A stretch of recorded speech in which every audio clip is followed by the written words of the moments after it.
Newly appointed chair of the COVID-19 subcommittee and parliamentary representative for St. Patrick West, Honorable Anthony Boson, calls for more emphasis to be placed on rigorous education outreach programs to boost vaccination uptake in Grenada.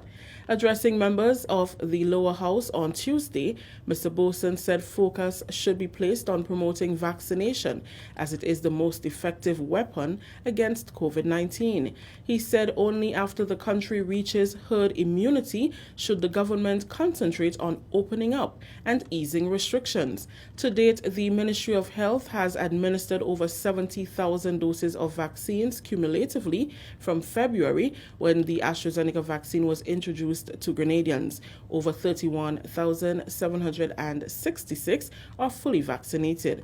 The new chairman says focus must be placed on how to reach the most vulnerable. We have to look at certain educational programs if we do not believe in this concept of mandatory vaccination. How do we reach those people out there? Because they are the most vulnerable ones.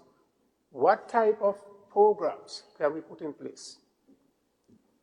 And a strong case can be made, Mr. Speaker, to look at the educational outreach program. How can we reach those people? Because they are vulnerable to all kinds of anti-vaccine propaganda. Very vulnerable, very susceptible. But it means that we have to counter that, Mr. Speaker. And I'm hoping that in moving forward with the state of emergency, we do have a more rigorous education program to reach poor and vulnerable rural residents. Local statistics, he said, show that the majority of unvaccinated Grenadians are from the vulnerable population. He said promoting an education outreach program will convince more people as to why the vaccine is the best shot in the fight against the virus. The demographic evidence will reveal that the majority of our people who are vaccinated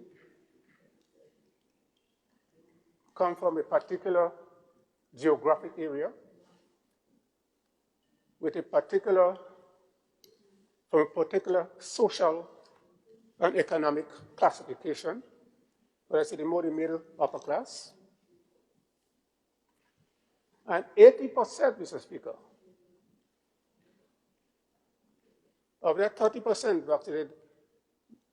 vaccinated, 80% comes from that particular area and that demographic class. The majority of unvaccinated, Mr. Speaker, they reside in the rural areas, the poor, the vulnerable,